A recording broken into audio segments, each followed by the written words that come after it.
Hey guys, welcome back to my channel. Today I have my husband with me. We wanted to cover a topic that has been kind of sitting on our hearts for a while. We just hope that this video can help someone out if they're going through something similar, something that's the same.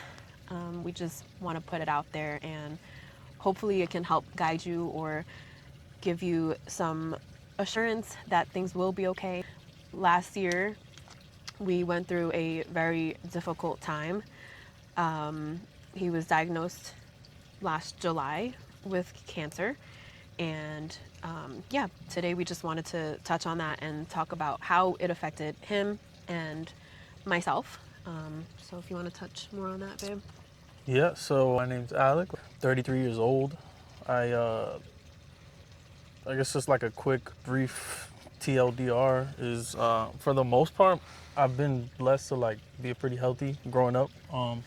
I do have family members who have had cancer, different forms of cancer, but like anyone else, I think when you're growing up and you're a kid, you think like that's old people stuff, right? Like I don't know if you thought like that, but like Yeah. there's certain things that happen to you in life where you're like, that's Later. that's When I'm 80. I'll worry about that when I'm like 100 years old. I ain't thinking about serious disease or illness or anything. Like financial problem, nothing. Like growing up, you just think like put everything on the back burner, and I think we don't realize when we're that fortunate that we're actually really blessed to not have serious issues growing up, or at any stage of life. If you're healthy, you got loved ones around you, friends, family, whatever that may be, all these simple little things that we all take for granted day to day, you don't really realize how lucky and fortunate and blessed you are until you or someone you care about is in that kind of predicament. And so the last 2 years have been kind of like crazy up and down. 3 years really since we moved, but 2 years ago prior, I dealt with like it was seemingly out of nowhere. Like I was having crazy heart palpitations, and I had to go see a cardiologist about that. Long story short, on that, I had like ulcers and I had H. pylori. Like, was that bacteria? It's like a bacteria overgrowth that basically everybody has bacteria and stuff in their body, but mine's kind of had like an overgrowth, and so it messed with my system. I had a couple ulcers. It was like giving me heart palpitations and messing with my whole body. So I was having panic attacks. We went to the ER probably like 20 times in the span of 2 months. Yeah. Like it's To the point where they knew you. like, yeah, I might as well have clocked in. Like they knew me, they saw me, and they already knew. And I know this is not the point of the video, but I just want to touch on the fact that like it really shed light on the fact that like it's very frustrating. The healthcare system can be very frustrating. People in general can be really, really helpful and really frustrating, because I knew there was something wrong. Like I said, I grew up not having many health issues, thankfully, and it was insane the gaslighting that some, not all, but some doctors would put on me, saying that it was just anxiety. You're just anxious. You need to get on Lexapro. You need this. You need that. And it's super duper frustrating when it's like, dude, I'm waking up in the middle of the night. I can't sleep. I got insomnia, heart palpitations. Like I ate and I immediately bloated. I'd have 2 bites of something and bloat. I lost weight. I'm like, this ain't anxiety. Like I know me. I know that it wasn't just like in my head, And so through enough pushing and prodding, eventually I got checked out, and that's how they found what was up. They put me through a protocol. Thank God I got through that. And, like life tends to do, sometimes you unexpected things happen. You think, okay, well, that's past me now and I'm good to go. And I was for a few months until I got diagnosed with testicular cancer, stage 3, which is, for that particular type of cancer, is the final stage. There's no like stage 4. Some cancers are stage 4, and they base it off of like spread, how much it's spread, if it has a spread, and your Like hormone hormone, levels, yeah. like HCG and stuff like that. So at the highest, my HCG was reading at what? Like 15, 15? 16,000. Yeah, I just remember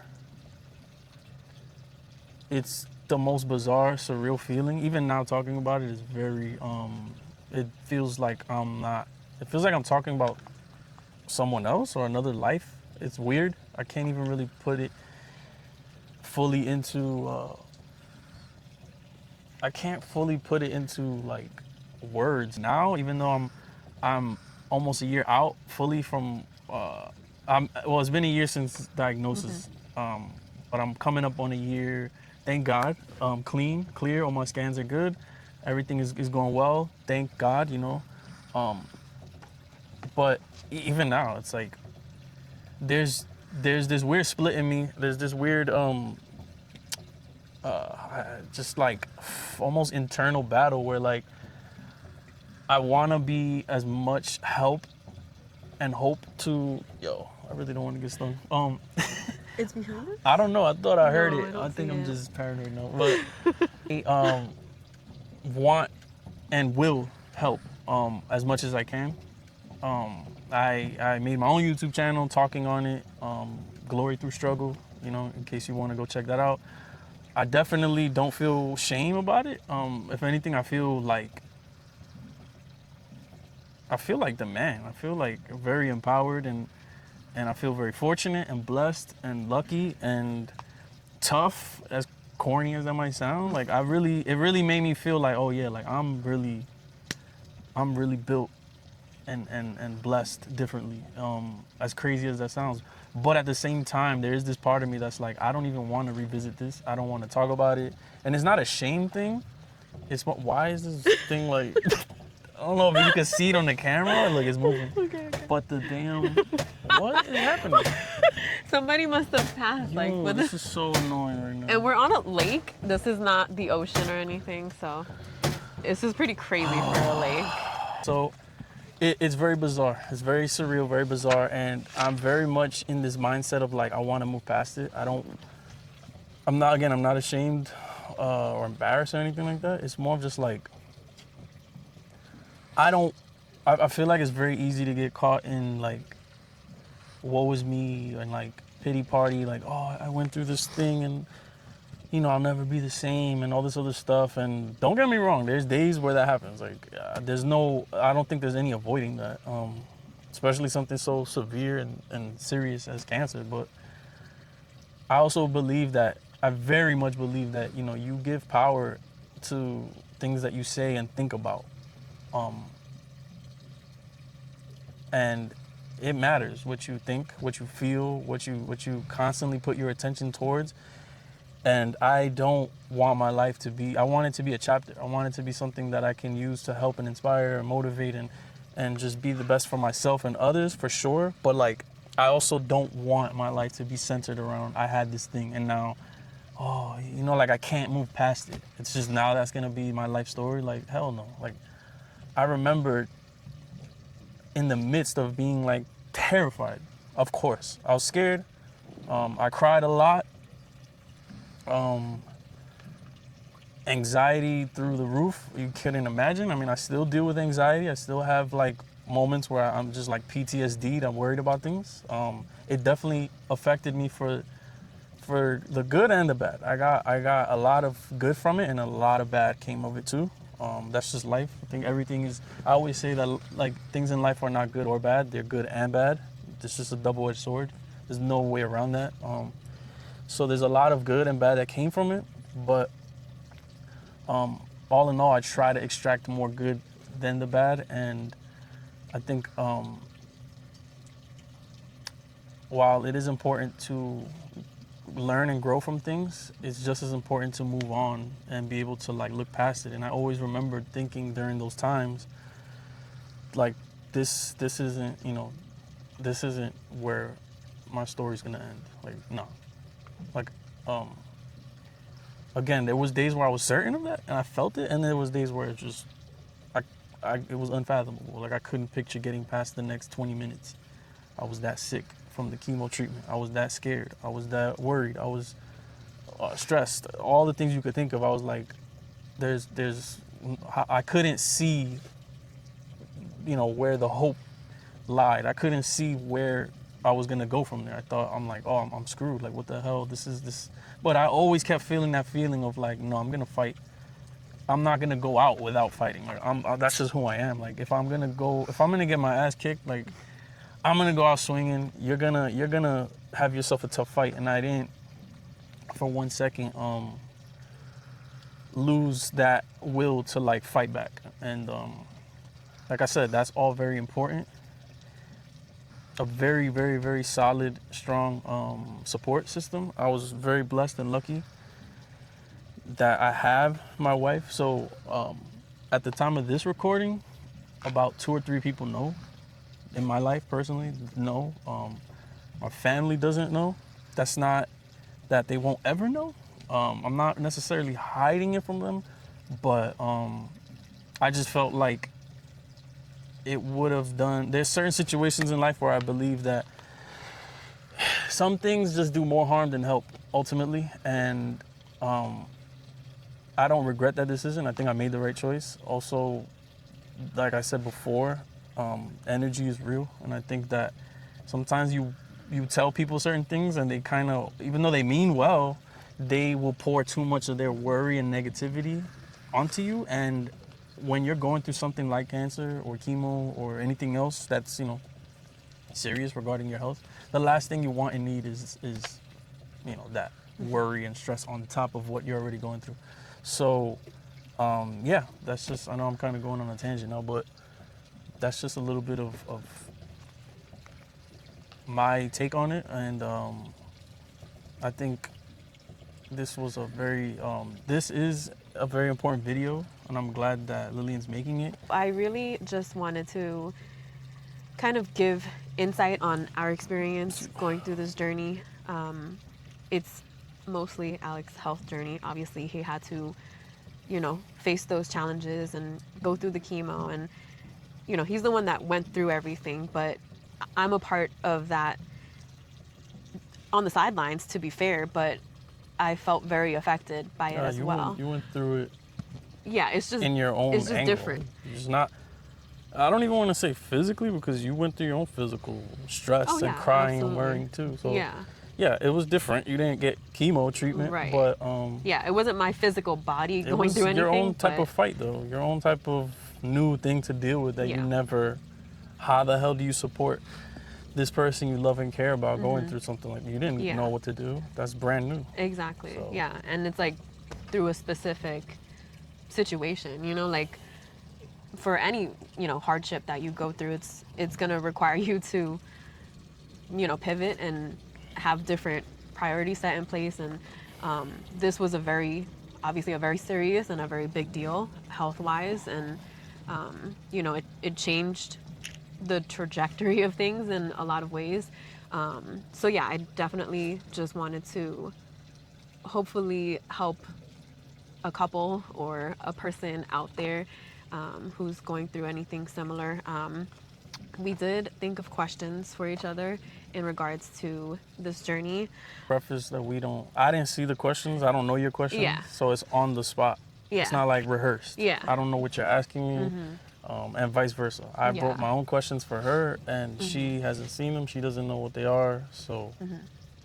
So my first question for you is, if someone has been recently diagnosed, what would you tell them? I honestly don't think. You mean like recently? Like if they just got diagnosed and like I'm the first person they tell? Yeah. I'd Or I guess anyone who's watching, and if they're. Yeah, no, I get what you mean.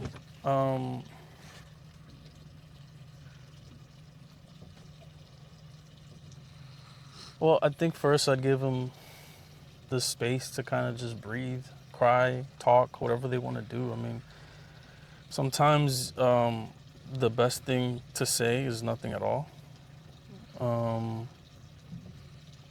There's a time and a place to be, hey, you're going to get through this and you're going to, and mean it, versus being like, just kind of forcing it. And sometimes, you know, like when I'm annoyed at stuff in the moment, like the last thing I want is for people to tell me to calm down. And like, no one likes that shit when they're in the moment of getting upset.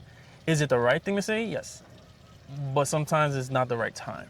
So right place, right time, right, you know, it could all, these different things matter. So like, if it's an initial someone getting diagnosed with something and they come and they say, Alec, like, I don't know what to do. Like, I just got this news. You know, how do you feel? What can I do for you right now in this moment? What can we do? What do you want to do? And again, like, open that floor for them to kind of, I just want to cry. Then cry. Come here and cry. I just want a hug. Give them a hug. I just want to go away. Like, I want to, okay, let's go do something. Let's go on a boat. Let's go get some ice cream. I think it's very important to give people that space because, like I said, there's a time and a place. And only when you let people feel and get that out the way, then you could kind of have, you know, a plan of attack and talk about what can we do. Listen, it's going to be okay, or all that stuff. But in the very beginning, there's just so much going on internally in that person that some people need to be mad and break shit. Some people need to cry. Some people need a hug. Some people need to go disappear, like, you know, go for a hike or just be whatever they need you to be in that moment is what I would say. And that's what I would do if I was in that position. I think that's an interesting answer just because I feel like I kind of did that. Like you know, when you came back with the news that you had been diagnosed with cancer, like I don't think I really said that much, you know, like. Well, I mean, and that's the other thing, right? What is there for you to say? Yeah, but because then you get flooded with your own my thoughts, own fears, feelings. and I can't imagine what you felt, again, being that. Well, it's just weird because for me personally, like, well, yeah, can I just ask what went through your initial, like, what are you supposed to say? That's what I would feel. Like, what am I gonna say that can make you feel? There's nothing, you know. That's kind of how I see it. It's like there's literally nothing in this moment outside of saying, you know, psych. Oh, actually, wrong file. You're not the one with cancer. It's someone else. April Fool's. Like, that's the only thing I want to hear. Personally, I was so conflicted because it felt like a moment where, like, you know, your world shatters, obviously, from hearing something like that about someone you love. And at the same time, like, I mean, I want to say this was just God, like, giving me a message. At the very same time, I had a feeling that he was going to be okay. Like, there was something that literally took over my body. And, like, I don't know if it's hope. I don't know the exact word for it. It was just, like, an innate feeling where I knew he was going to make it out of this. You know, like, this wasn't the end. And he was going to be all right. And you told me that it was the weirdest thing because... you know, to me, that's God. It is God. There's I think. No other explanation. It's God. I do credit God for that because I had every reason to just be like, oh shit, like the world just shattered, you know, like how are we gonna get through this? Like, how are we gonna get through anything? Just a quick like background on the I went by myself. So what happened was I kept feeling some discomfort and we went to the ER, I got checked. They said they did a couple scans and stuff and they checked me and they said you need to follow up with a urologist. We're not certain what's going on. So I remember going there, you had to work. I was working, you were working and you couldn't like go. So I just went to the appointment myself and the whole time I felt like I could have just puked. Like just the drive there, I was just like, my stomach was in knots and you know, it's hard when you're by yourself, man. I got a taste of what it would be like if you were dealing with this by yourself, and like I wouldn't wish that on my worst enemy. But I remember going there and I'm sitting in the office waiting for the doctor and she came in and she was just as raw as it gets. She was just like, so, you know, I'm gonna be upfront with you and honest. This looks like cancer to me. And there's nothing I can tell you unless you've been through that. There's nothing I can tell you what it would feel like in that moment, what you think, what you feel. It just, my brain melted and I was just, I held back as much as I could and then I teared up a little bit, but I was just not there. I was like a body but no substance, no humanity, nothing. Like my spirit left my body, and I was just felt like a zombie walking out of that office into the car. I got to the car and I just broke down. Cried the whole way back home. Got home, and I mean, you must have known because you saw me. I was already in tears, and I just told you what it was, and so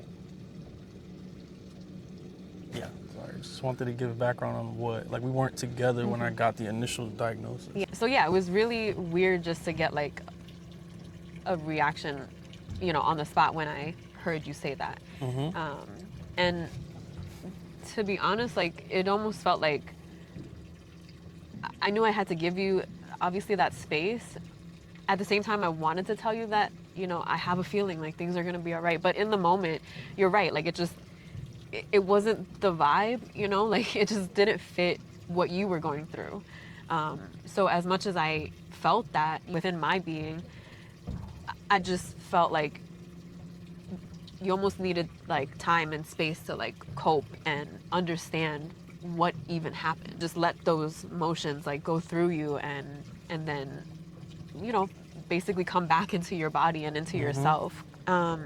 So my second question, so we touched on the fact that you went through chemotherapy.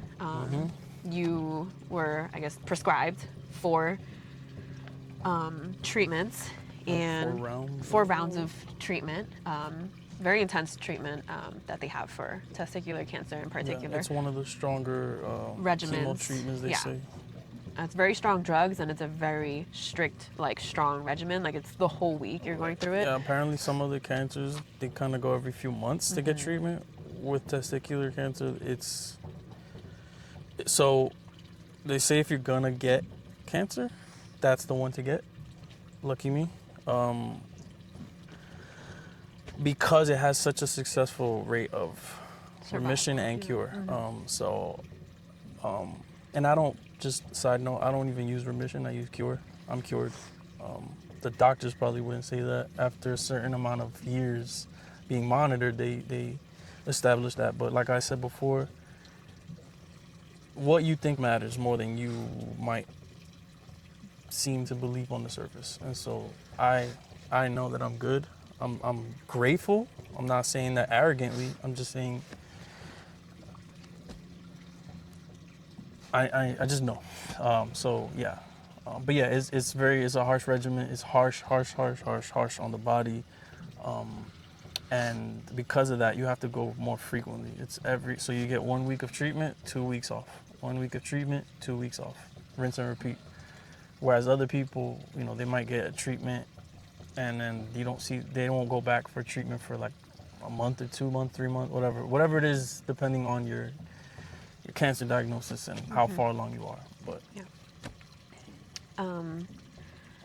so you basically got through 3 of the 4 treatments and you were cured from that. What is your view on conventional treatment versus people who decide to go the holistic route? I think I have similar questions for you.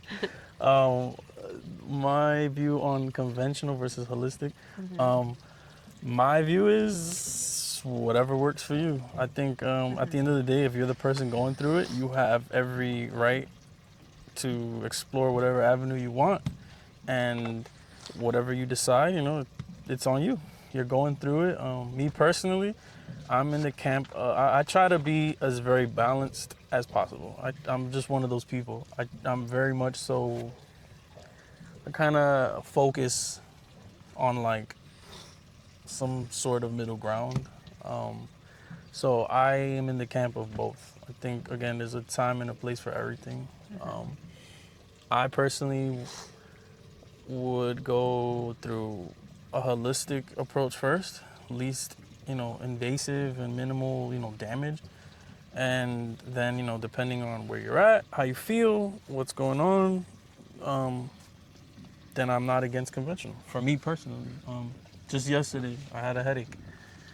I could have taken an Advil. So many times in my life, I've just popped an Advil, got it over with. But yesterday, I kind of just powered through it. We put some peppermint on, and it took all day, and I was miserable most of the day, and it sucked. But I just wanted to muscle through it. I didn't feel like taking anything, and I got through it. And so, yeah, I think again, I'm not against it though. There's definitely been times where forget the peppermint. Yeah. Like, give me the Advil. Well, if I you have need a Advil. migraine, then it's a different It's story. off the right. Yeah. Again, it depends. Is my Yeah. answer. But anything and everything that could possibly help you. Why take it off the table? So my next question is, what gave you hope, whether it was during treatment or after treatment?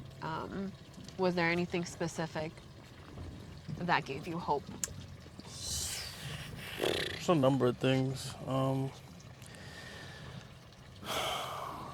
one, well, like I said, I say God first in everything. So God makes everything possible. God gave me you. So without God, there's nothing. So of course I prayed all the time. I still do. I would scour Reddit endlessly, and reading other guys' experiences. There was somebody who I got in touch with through Reddit, and to this day we still speak on it, here and there when I have scans. And he was tremendously instrumental in giving me hope, and he went through it. And yeah, it was just like I said before, the support system that you need that, man, because I realized that if you have nothing to look forward to, there's nothing that's gonna help give you a reason to fight through such things.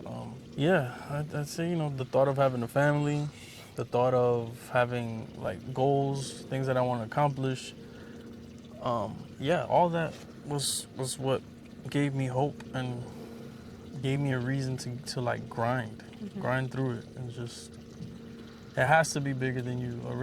I learned that big time with this, is that anything you want to accomplish that to you is worth accomplishing, it has to be bigger than you, or you won't see it through. You just won't.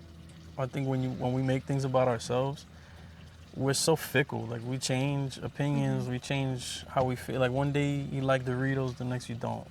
One day you like this and you can't stand it, the next year. Like, we don't see things through, we're lazy. Everyone is like that. We're all similar to lesser or greater degrees, but we're all similar. And like, I've realized when I try to do things just for me, it's not as fulfilling as when I do something for someone else. And I also feel that when you have that, like, oh man, this person's depending on me to do this thing for them. Like, oh, Lillian asked me to pick up the laundry. Like, it puts that burden of performance on you, but it's not a bad burden. It's kind of just like, oh yeah, like I have a reason to get this done because this person is depending on me. Like, for me at least, that ties into having hope, and it gives me a reason bigger than my own selfish needs and wants to push past, get through anything.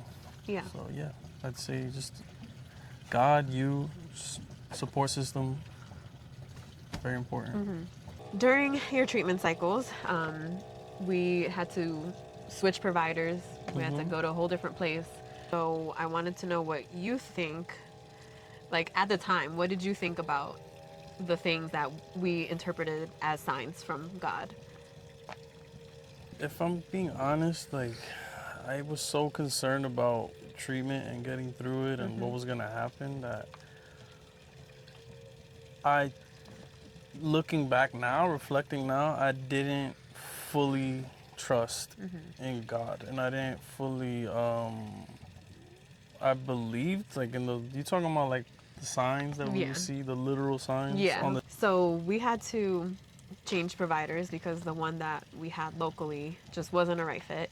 So on our 2-hour drive up to this new hospital that he was going to continue his treatments at, we would see a truck or on the highway or like different signs that would literally have like verses, a Bible verse or like different verses from the Bible. Jesus is the way, Jesus is leading you, stuff like that. And so yeah, I definitely, it's not that I didn't believe in it, I did believe it.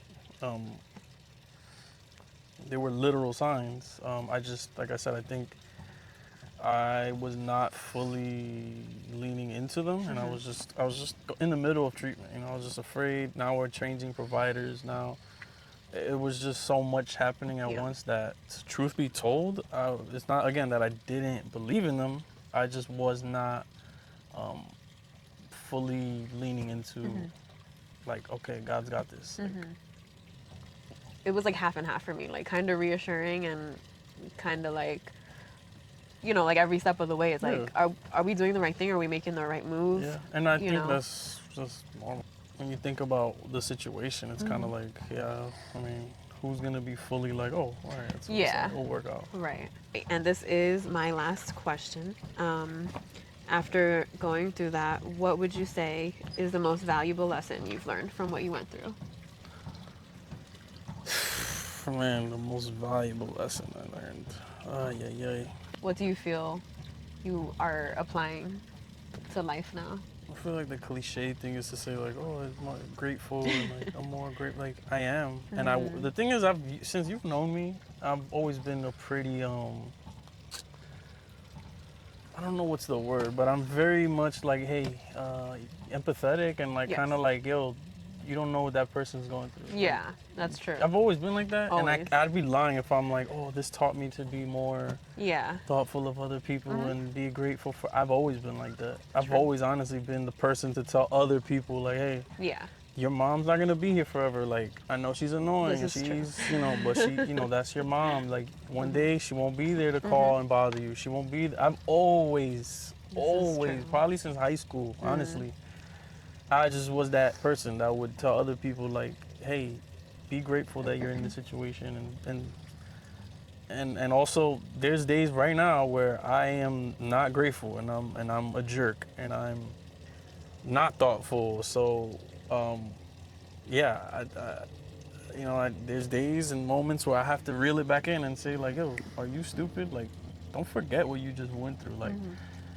you would have been grateful to eat this nasty piece of food because you couldn't eat. I was sick at times where only thing I could have was bagels and bread. It was just bread. Bread was the only thing. And I would have done anything to have a nice burger and anything to have, these things that I missed eating. And I couldn't. The simplest things that you take for granted, for the most part, I don't. But I still have my days and moments where I take them for granted, man. And so I can't really say that's what I pulled from this because I was always like that. But I think what I can say in regards to that, though, that I did pull from this is that it's okay. It's okay to be ungrateful. It's okay to be mad.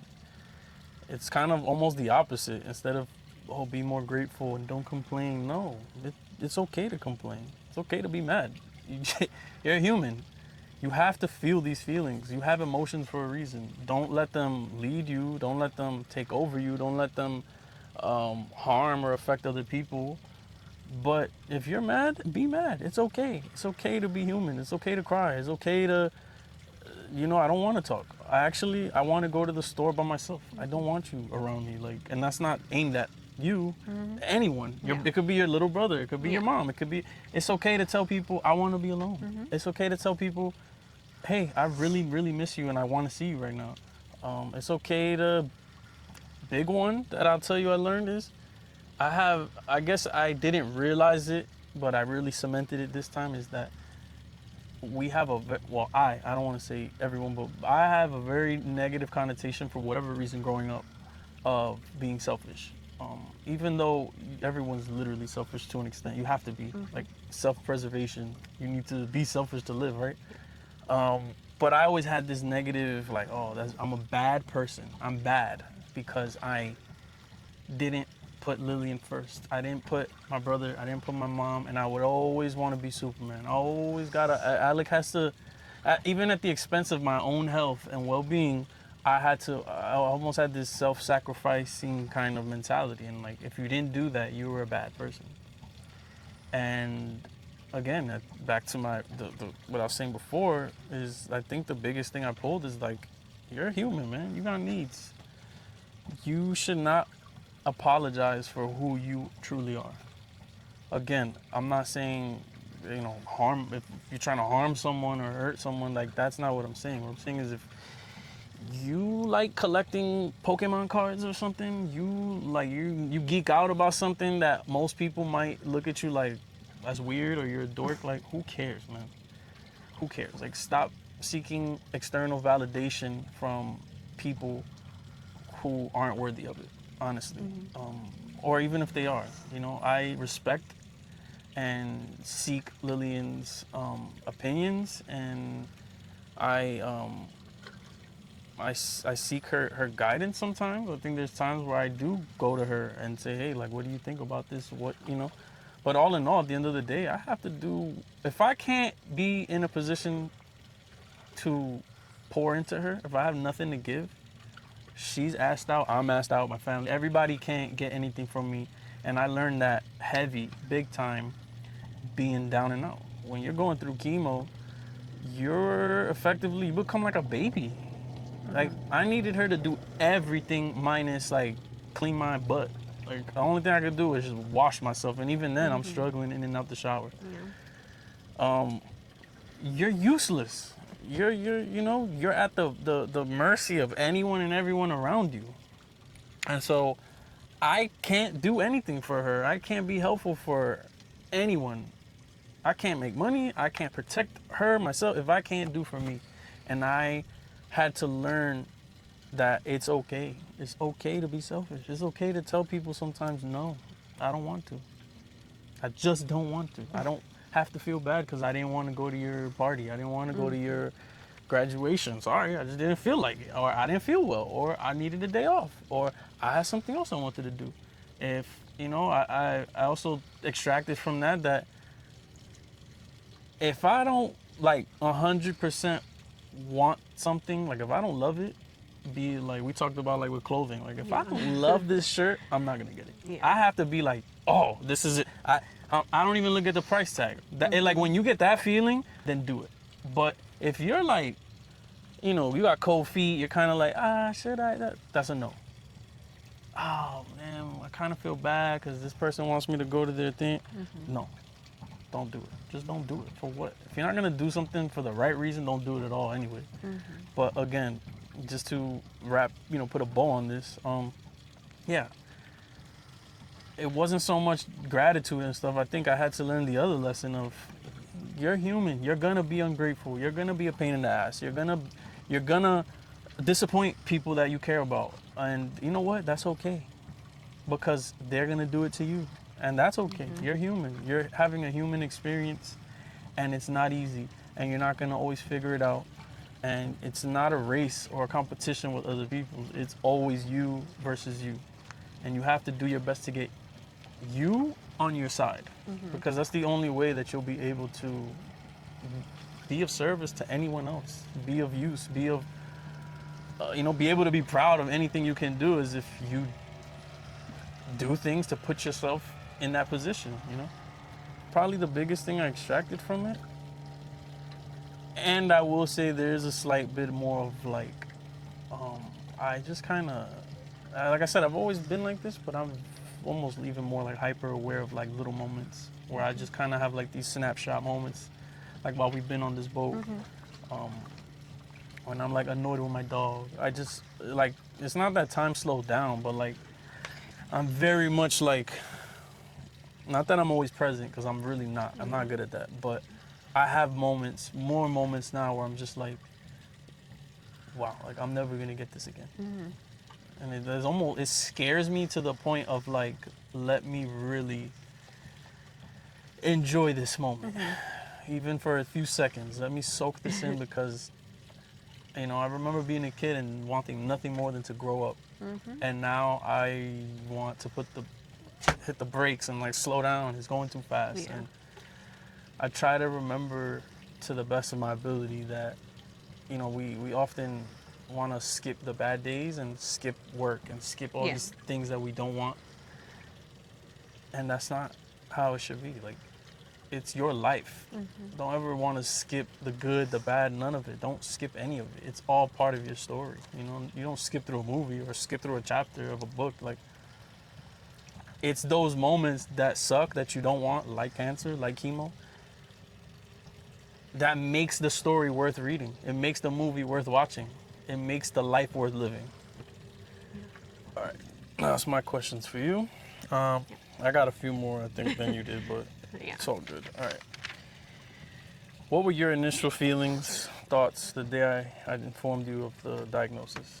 I innately felt that you were gonna be okay. It was really hard for me to even try to express that to you because it just wasn't, I guess it wasn't like fitting, you know, for what you were going through at the time, and for you having just been diagnosed and all the unknowns and all the questions and the fears and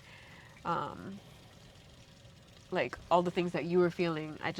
I couldn't just all of a sudden be like, oh, you know what, like I got a feeling that you're gonna be okay, like this is all gonna be okay. And to be honest, even though I got that feeling, like I felt it throughout, like myself, like my body, but it, like my brain was still like, how are we gonna be okay? How is he gonna get through this? Like my brain still logically said, like, there's so much that he's gonna have to go through. Like, how is he gonna be cured? You know, like my brain still doubted what I felt, even though it was really powerful. But you know, I'm still human, right? Like I still had those doubts in my head, like how.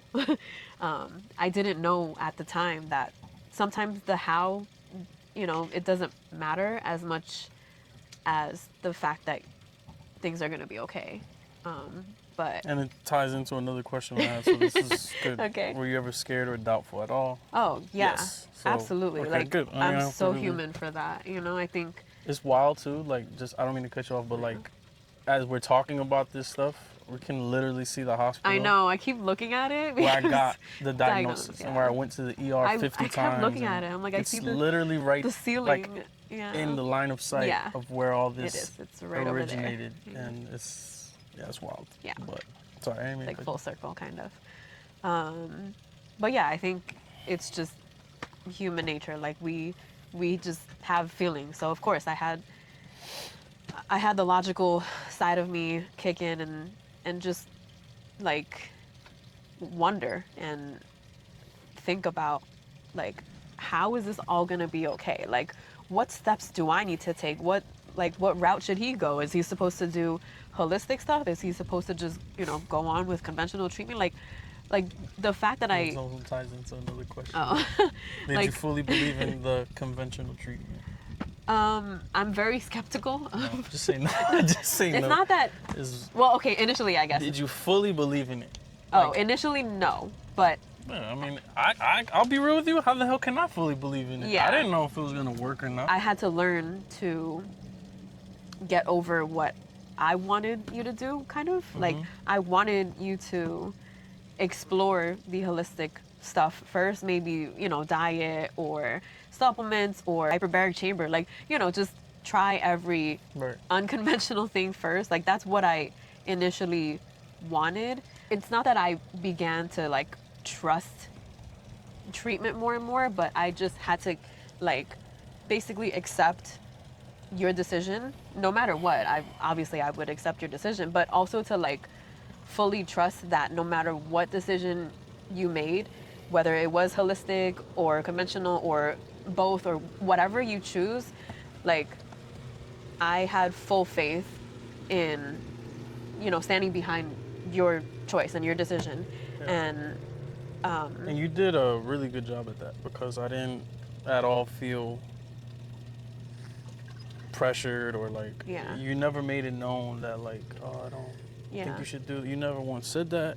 You never once made me feel like I wouldn't really have known that you were, I mean, because I know you, I know that that was on your mind, but like for me, there was so much uncertainty, and like I just kept, there was two reasons for me personally why I think I just was like, we gotta just get this over with. Is one, there's a 90-something% track that it's good to go.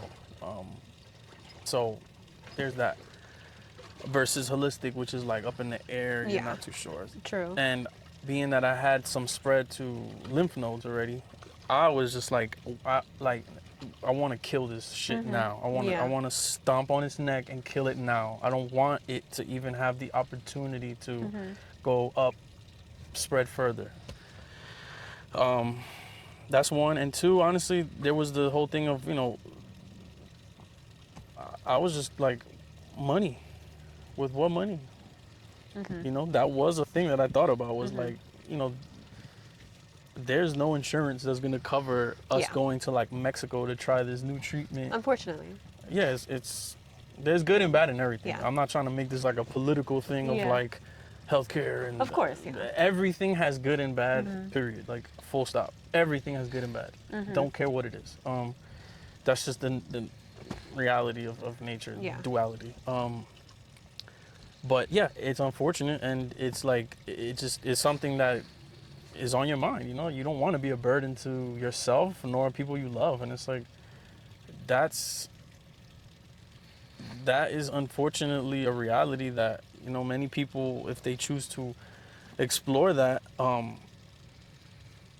alternative medicine and holistic approach, not many people have that convenience of not only money, but again, the time. Like I said, I had such a sense of like, I'm fighting this thing. I'm on a timetable. I kept feeling like, we got to get this shit done. We got to get it done. We got to kill it. We got to kill it. We got to get it done. Because I felt like every minute I'm not, I'm giving it time to potentially spread or, you know, get worse. And so there's just that constant feeling of like urgency, like, oh, I got to be doing something about this right now. That makes sense, yeah. And, you know, certain things in life, it's like, I'll see if I find cheaper tires online. I'm not gonna buy them yet. Things can wait. When it comes to your body and your health, man, the game is different, man. You're not, especially also like, we're not old by any means. I mean, depending who you ask, I'm sure if you ask a teenager, they'll be like, you guys are old. But in the grand scheme of life, adulthood, people would be like, you know, you guys are young. But to me, it's like, yeah, I'm young, but I ain't 20, you know?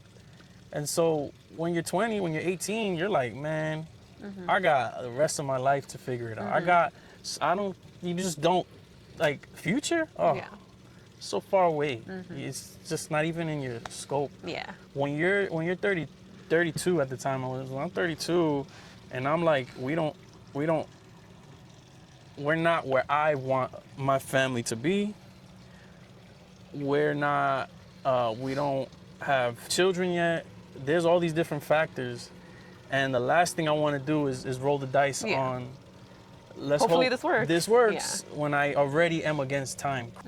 Just, it's not just this though. There's so many things in life that this can apply to, where like, you need to make a decision. That's very important, and that affects not just your life, but many other people's lives. And it's never easy.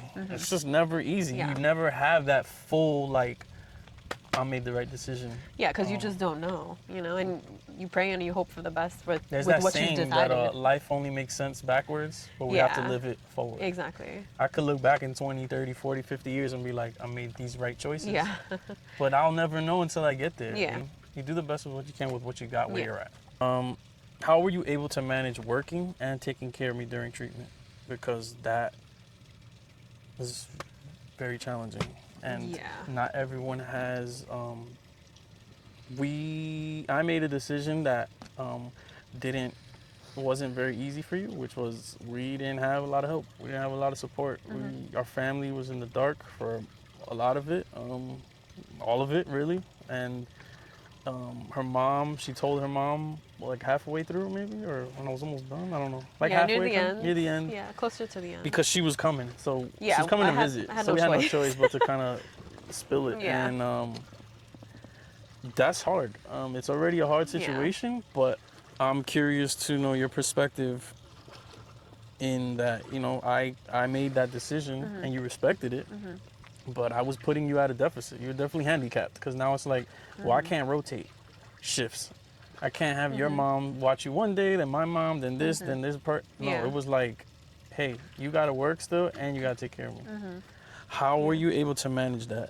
I mean, so I think for your first 2 treatment rounds, I wasn't working, because I remember I had left my previous job at the time, right before your diagnosis. So, because I was planning to leave anyway, and then like with him going through surgery and like follow-ups and all this stuff, it was already starting to feel like, all right, I don't know what's gonna happen next, but I was already planning to leave that job, and it just all compounded. So I had left that job right before the diagnosis, and then I don't think I was working for months, a few months, until I started a new job, and I was going through training, and that was during your third and last treatment cycle. I didn't feel like I had to find a job right away. You never know how you're going to respond to chemo or even to holistic treatments, to be fair. Like, Yeah. you just don't know your reactions. And so you need the time to account for, adverse reactions and rest and just to be there for your loved one. I was completely okay with not working, for however many months it was, because I felt like I needed to be fully present to know how he reacts to the treatment, to know what to expect, so that I could get him his bagels and get him his, things that he could eat, because that was a crucial thing. Like, he needed to eat, but the chemo made him unable to stomach anything, really. Yeah, it was tricky because you had to have like a specific menu, and it's like, it changes. I don't know if he's gonna be able to eat. Yeah, from day to day. I had cravings. Remember, I wanted like grilled cheese one time. Yeah, and I made you grilled cheese. I had like 2 or 3, and Yeah. it was just insane. Yeah, Like, what I and it changed from like hour to hour, day to day. Like, yeah, I wanted to be fully there for him, as much as it was possible. I had to, unfortunately, apply to a different job just because we have to survive, right? Like, we needed to pay rent. So luckily that job was remote. I did training for that job for, I think, a month maybe. And like I said, that was during his last round of treatment. So yeah, me bringing the computer and a portable power bank, like, I tried to do everything that I could to keep working that job. And I didn't even get to start the actual position. I just made it through a month's worth of training, and I had to leave. Just because, after his last round of treatment, he had to go to the emergency room. He had stuff come up where, it just needed medical attention. And with everything that was already happening, like, I was already stressed, obviously. So yeah, I couldn't keep that job, so I left after training. To anyone who's going through that, like, where obviously money is an issue, as it always is, and you got to do what you got to do to pay rent and get groceries and all these things, just do it to your capacity. Like Alec was saying earlier, you don't have a full cup, or at least, a relatively full cup. Like, you can't be a caretaker. You can't be there for your loved one while they're going through something horrific. I needed to just not continue at that job. I couldn't work that job. I couldn't just be on the phone and like sell stuff or talk to people like it was a regular day. It wasn't a regular day. It wasn't a regular time. It was what it was, and I needed that time and that space. I got the paychecks for what I did for training, and that went towards rent, and that was all I could do at the time. And that's what I had to accept, because there was something bigger going on. And, like, it's your health. That's always going to be more important than a job. And I know, a job ties into paying your bills and living a quality life and all this stuff, but and none of that matters. Yeah, just when you're going through something that reminds you, like, you'll hey, learn quickly when life, you go through stuff. That, yeah, like money, life is debt, short. Job, all that stuff means nothing. Yeah. If you can't do it. Yeah, if you have no health to enjoy the earnings that you make, right? Like, what's the point in going to a job? Exactly. Like, you won't even have time or the energy, or the physical body to enjoy it. I struggled with it, but I quickly, was able to adapt and get over it. Just health is 100% way more important. Is it difficult not being able to tell family? Not really, to be honest. It didn't feel like I was supposed to tell family necessarily, just because, with the amount of unknowns and like things moving so quickly and so unexpectedly, like, there was zero part of me that wanted to just tell everyone, like, hey, so we're going through this thing, and oh, next week he's getting this, and then the week after that, and then they're planning this, this, and this. Like, there was so much to deal with just between us, and like doctor visits, and there was too much going on for me to even want to tell really anyone, because it was too much. It was a day-by-day situation. They could not do his next treatment because his white blood cells were too low. Like, there was nothing for me to want to tell people about that. It was like, you have to deal with it in real time because we're facing that in the moment. And I didn't even have the capacity to really want to tell anyone. I just felt like it was a very personal journey that we had to embark on, and we had to make it through crazy path that we were setting off on. And if we made it back alive and we're okay, we have a tale to tell. I felt very strongly that we needed to protect our energy and be very present in dealing with it. Like I said, I was forced to tell my mom. I didn't want to. That was what it was. Knowing what you know now, what advice would you give to someone in that caretaker role? I personally felt very strongly. I've always felt very strongly about being an advocate for yourself, your loved one, your children, your grandparents, like anyone that you care about. You should always be an advocate for them.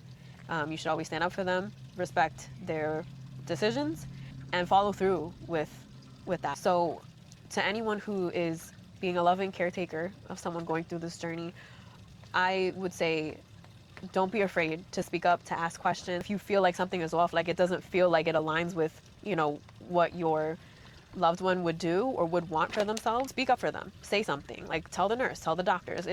Your voice is just as important as the doctors, because guess what? At the end of the day, it's your body, it's your loved one's body, it's their health, and that's gonna be carried on with them in life. The doctors, they're not gonna follow you through life and check in on you and see how you're doing. Like, you're the one who has to go through everyday life.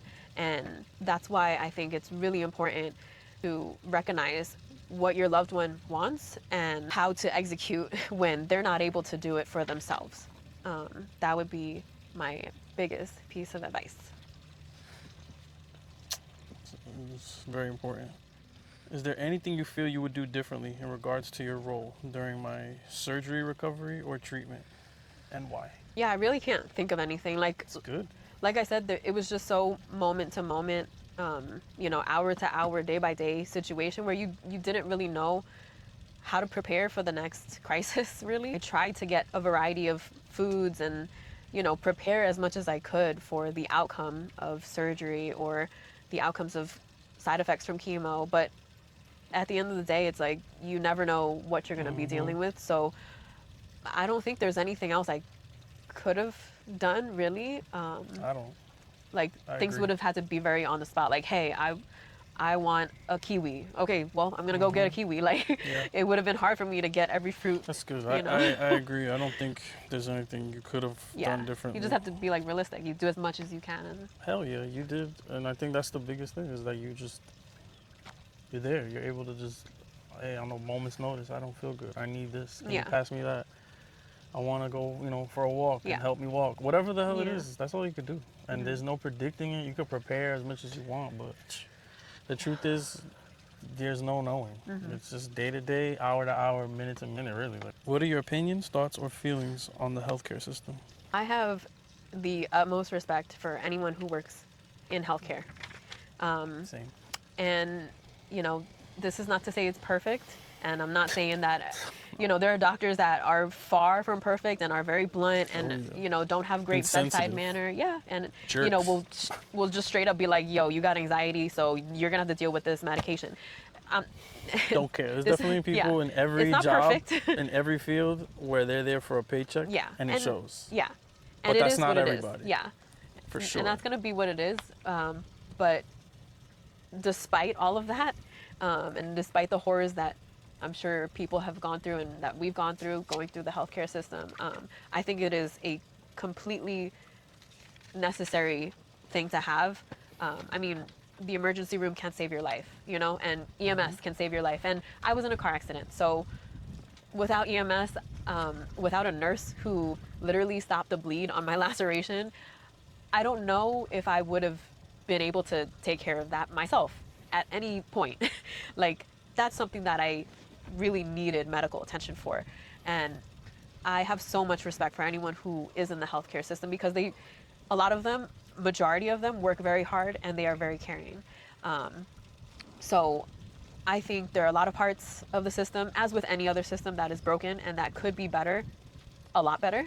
But generally, I think that there needs to be a lot of credit given to people who save lives, and there are definitely benefits and good things that come out of the healthcare system and conventional medicine and surgery and all that stuff. I think there's a time and a place where it is very helpful and impactful to people's lives. Amen, sister. What concerns, if any, do you have or did you have regarding fertility and or physical effects for you? So it's easy, you know, it's my body. I got affected by it. So it's easy to say, like, you know, what concerns I had. I had every concern. Not that same level of concern, but they were there and they're there now. But I feel like that's a given because I'm the one who went through it. But you, being in your position, what, you know, concerns do you or did you have regarding your own body and potential fertility? I would say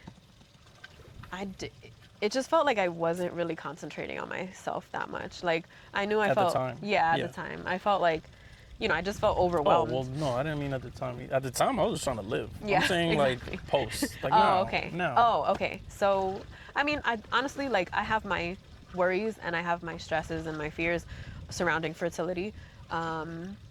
As I'm sure many women in their maybe mid to, you know, late 30s might have, or might feel pressured to have in today's society and in today's world. But I try not to give too much attention to it and not to give all my energy to my fears. I do have them, like I said. I worry, you know, because he had to bank his sperm before going through treatment. So I worry if we have to use that, how much treatments are going to be. You know, what if we can't make a baby naturally? Like, just, and then like other random stuff. Like my mom at one point, she was like, oh, don't be in the room while he's getting chemo because, like, what if something affects me from the medicine going into his body? Yeah, and it's all, listen, they're all valid concerns, right? Like, I can concern about them all day, but yeah, but at the end of the day, it doesn't help. It doesn't help, and I feel like it goes against... the what if game is the dumbest game to play. Yeah, and it just doesn't fit with how I feel like I want my life to go. You're not like that at all. Like, you're not a what if person at all. I can't stay in the what if. It doesn't feel right for me. Which I'm grateful for. I'm very grateful that you're not a what if, because I tend to get lost in the weeds with what if. And I feel like, honestly, and like, it's pointless. It's such a stupid, it feels very exercise. Pointless to me. It is. And I feel like I would be doing a detriment to myself and my own health if I just stayed in that space all day. And it's not even what's happening. You know, like, if that was the case, then I would have to face it. I would have to deal with it, and all my fears would come to reality.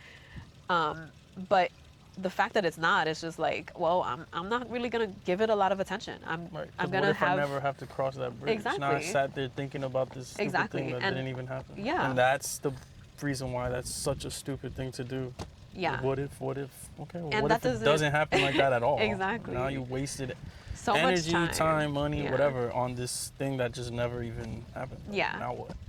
Yeah, and it makes you, I mean, for me, it makes me less present, and it makes me feel like I'm not keeping my word to God. So I feel like when I'm in those spaces where I worry and I stress, which I still do, it's not that I don't, but it feels like it doesn't align with what I'm putting out, you know, for myself, that if I have faith and if I trust in God's timing, then it's just that. I can't falter on that. If the what ifs happen, then I'm going to have to deal with it, and I'm going to do it with God's help. And that's it. Like, that's all I can do ever. So it almost feels like a test. Like, okay, let's see if you mean that. When you're afraid, or when you need money, or when there's turbulence on the plane, you never see an atheist. All of a sudden, people are like, "Oh my God, please just land." But it's like, why you didn't say thank you to God when you ate your breakfast that morning? Just for no reason. Just say, "Hey, God, thanks. This was cool. I got to wake up. This was cool. I got to drink water." Like, when you have a sore throat, the only thing you want is to not have a sore throat, and you pray to God to take away your damn sore throat. And when you do, things you are good again. By the wayside. It's like, It's just like you said. Do you ride through thick and thin? It's easy when I'm up. If I hit the lotto, shit, I'll have all types of family members I didn't know about will come out the woodwork. Everybody loves me. Everybody wants to. Oh, Alec, I remember when I used to change a diaper. All that. Yeah, great, great. Where were you when I had chemo? Where were you when I couldn't sleep? Where were you? You know, and it's not a personal thing against anyone, but it's just it begs the question, and that's the same relationship with God. Is like, you saying it because you saying it, or like, what's up? Yeah. What insights or lessons do you feel like you learned from the entire experience? And a follow-up to that is, what did you learn about me, and what did you learn about yourself? So first question, what lessons do you feel like you learned from this whole experience? It feels like it just solidified my belief that God kind of handles things for you when your faith is strong. Kind of took this really like unfavorable situation to make me feel the importance of praying every day.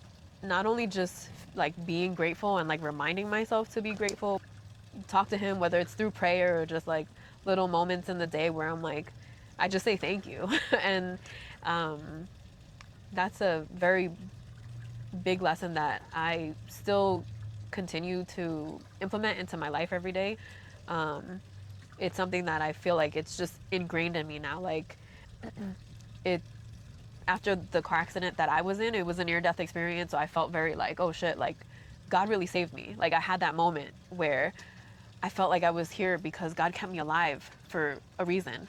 And I didn't really like work on my relationship with God. I didn't pray a lot. It was just here and there. So I feel like the fact that, you know, this was such a, like, I guess,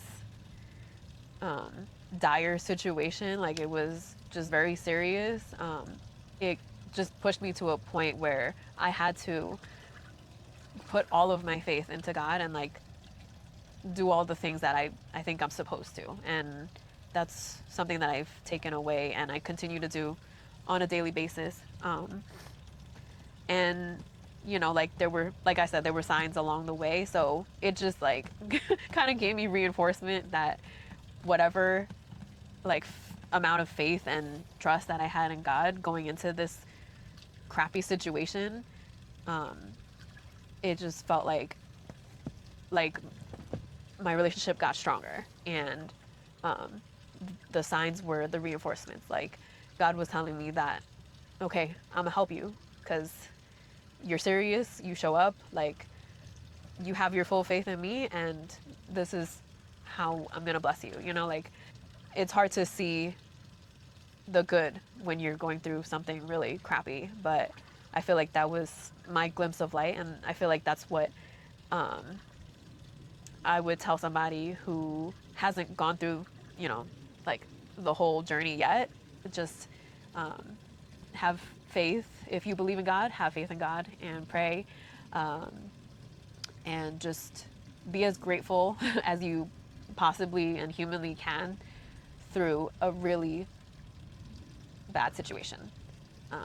That's one of the biggest things that I've taken away. And something that I learned about you, I mean, I didn't really learn it because I knew it, but I knew you were strong and like you were very strong-willed as a person because I've known you for a long time. It was a time where you could show it, you know, like where you had to prove it, kind of. There were moments that I saw you suffering, and like it sucks obviously to be the one to see you suffering, but every time that you would like get up and walk around and feel so nauseous but eat, you know, because you knew your body had to, they were such moments of strength that I'll never be able to get rid of those memories because it's so exemplary of the person that you are. And like sometimes you might know that your spouse or your mom or your dad is a strong person. You don't get to see how strong they are until, you know, something unfortunately happens.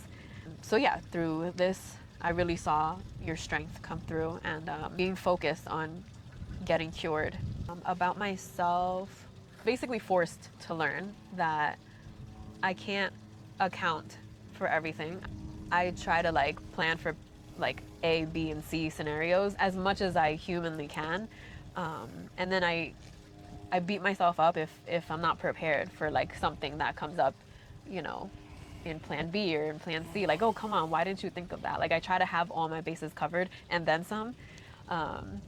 And this experience really basically forced me to learn that you cannot humanly prepare for every possible scenario. You're just going to have to go through it and figure out what you're supposed to do in that moment and get it done.